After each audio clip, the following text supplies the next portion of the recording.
What's up, guys? It's Nick Graham from GX3 Sports Performance. In this video, I want to look at isometric exercises and plyometric exercises. We have been getting a lot of good feedback from our athletes referring to these types of exercises, especially when we superset them. All right, one athlete who's been experiencing a lot of performance gains says after he does these supersets, his legs feel twitchy. And another athlete who's working through some nagging injuries says they just make his legs feel good. So we're going to go deeper into the physiology and why these guys are experiencing benefits, both recovery wise and performance wise, in this video.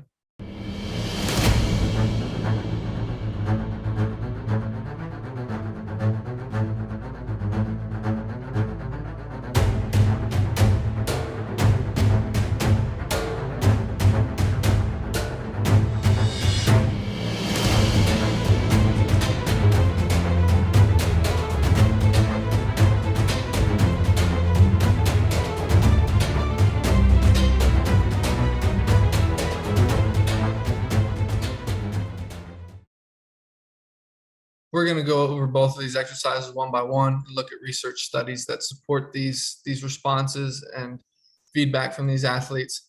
So if you learn anything or you enjoy this video, go ahead and click the subscribe button, the like button. And if any questions come to your mind during this video, go ahead and leave a comment in the comment section and I'll get back to you with an answer. So first, let's start with the isometric exercises. Two types of isometric exercises we have here on the screen are reverse lunge and split stance. Okay, one using dumbbells, one using a barbell. All right, and the mechanics of these exercises focus on isometric contractions of the muscle. And what that means is that there's force being generated by the muscle, but the length of the muscle is not moving. Okay, it's not getting longer or shorter. Because of these mechanics, the focus of the tension goes to the connective tissue during these exercises. So as this force is building, okay, the connective tissue is getting the focus of the blood flow, and the body is working on strengthening that connective tissue in order to hold these positions under tension. Okay, isometric exercises are a great way to add weight, build strength without having to move through ranges of motion, and that decreases the risk of injury while using and handling heavy weight. Plyometric exercises are not a type of contraction. They're more of a type of movement.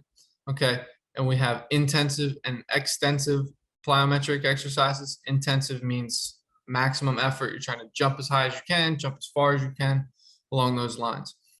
Extensive plyometric exercises are focused on long durations of time or long distances, covering long distances. Similarly to the isometric exercise, the connective tissue is going to be the focus.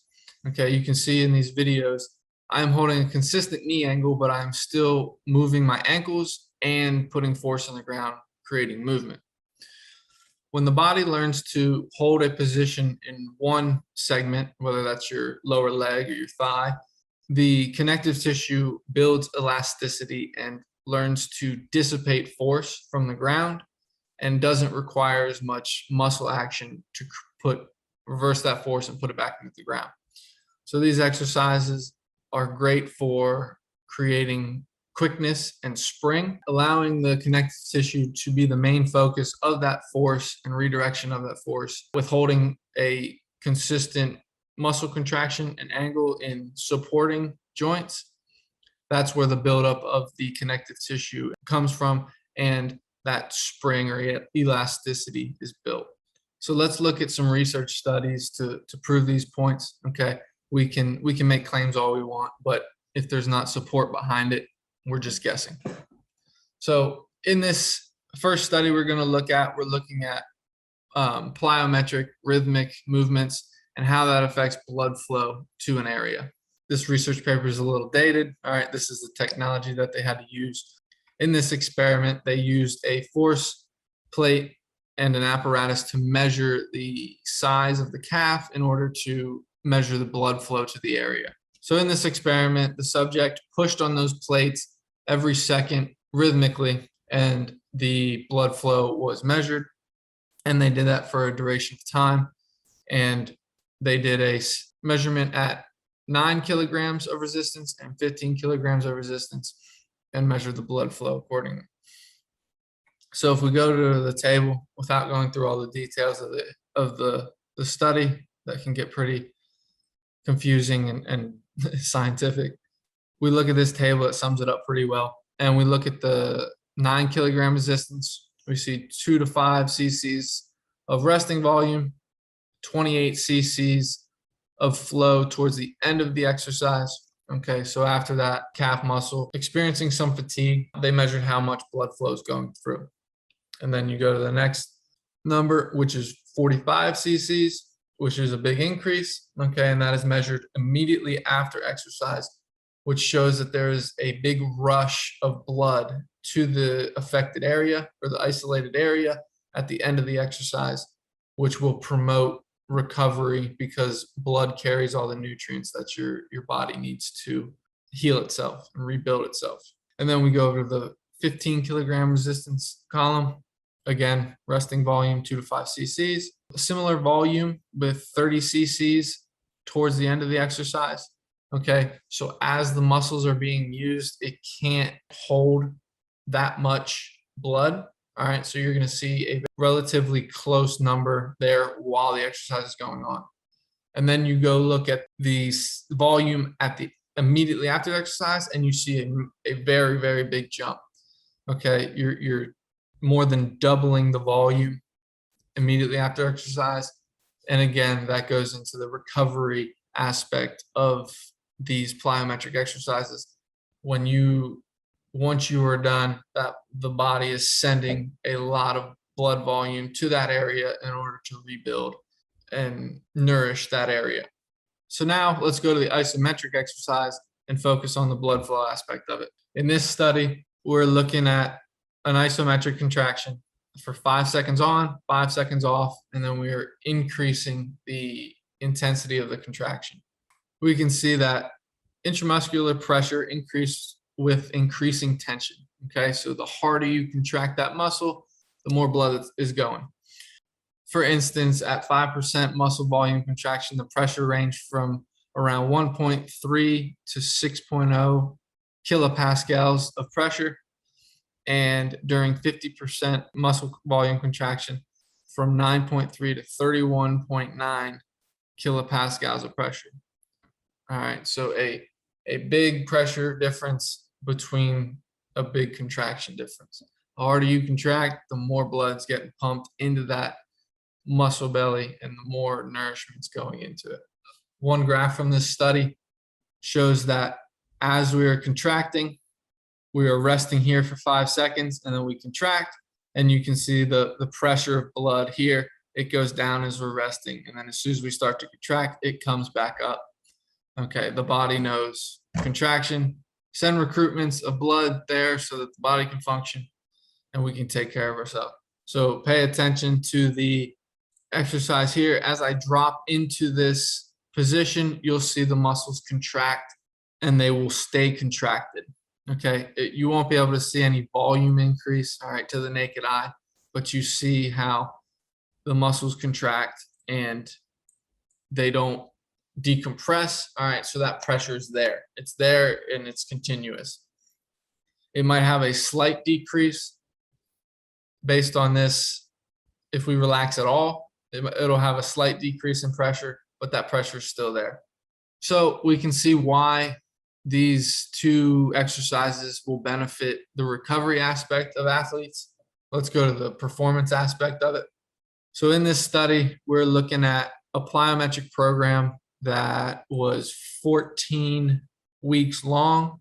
It included 34 one-hour sessions for a total of about 6,800 jumps, and that's 200 to 600 jumps per session. Okay, so a pretty high volume of jumping and over a long period of time. So you'll see some adaptation pretty much in anything that you do for that period of time with that type of volume. So without going into all the details about this study, let's go look at a couple of charts and summaries. All right, we're looking at the squat jump. is you're started in a quarter squat, your hands are on your hips. You don't get to drop at all. You have to just go straight up. We have a counter movement jump, and that is where you get to drop and then go up. All right. And then we have a reactive jump wherever we're off the ground and we are then touching the ground, have to react to the ground and then jump. Okay. So in their results, for the trained group, a significant increase in height was shown in the squat jump, a mean of 11%. In the counter movement jump, a mean of 7.4%, and an average performance on the 8 reactive jump mean of 27.7% of an increase. A significant increase in muscle volume contraction was also seen for the trained group, whereas no significant change in rate of force development was found. This table will explain the percentages and make more sense of what actually happened. All right, so let's start with the squat jump. We have here the average, and then we have the standard deviation. Okay, so just add 4.4 to this number and subtract 4.4 from that number, and that gives you your range, and do so on all of them. Okay, but then we want to look at pre-test, post-test, and see how much this program affected our maximum height in jumps. Okay, so in the squat jump, there was a average increase of 4 centimeters. Okay, and that's grounded as significant. In any study, you're going to look at statistical significance. All right, not getting into that, but if you see changes throughout mostly everybody, that's in reference, that's significant. Okay, so now let's go to the counter movement jump. You see a increase of 3 centimeters. All right, so relatively close to the squat jump. But then the big one here is the reactive jump. We see 32.3 centimeters at the pre-test and a 8.3 centimeter increase to the post-test. Okay, so that is a big jump when we're comparing to the other two. All right, and going back to the elasticity of the connective tissue, that's going to be most of the reason why this happens. Okay, and then we're going to maximal contraction and rate of force development. What this is telling us that, so the maximal contraction had a significant increase or slightly significant increase. The newtons per meter went up 8 newtons per meter. Okay, without going into what that is, there's a slight increase in the amount that your muscles can contract, the amount of force your muscles can contract with. But the rate of force development was not significant. Even though it did go up, there was not a significant finding in that. And the reason for that is your muscles are the ones creating that force. And again, the connective tissue and the elasticity is what is producing these quick jumps and these increases in these jumps. The body learning how to contract your muscles faster is going to increase the rate of force development. But with elasticity, you're not going to see any difference in that because the connective tissue is the driving force of these jumps.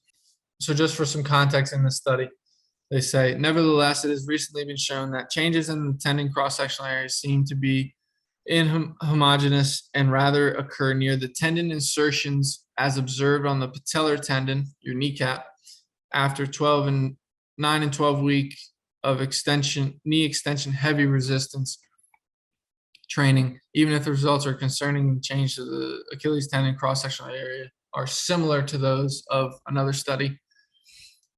It must be considered that changes in the Achilles tendon cross-sectional area could have been undetectable in this present study, considering the measurements of the cross-sectional area was performed at the middle level of the Achilles tendon.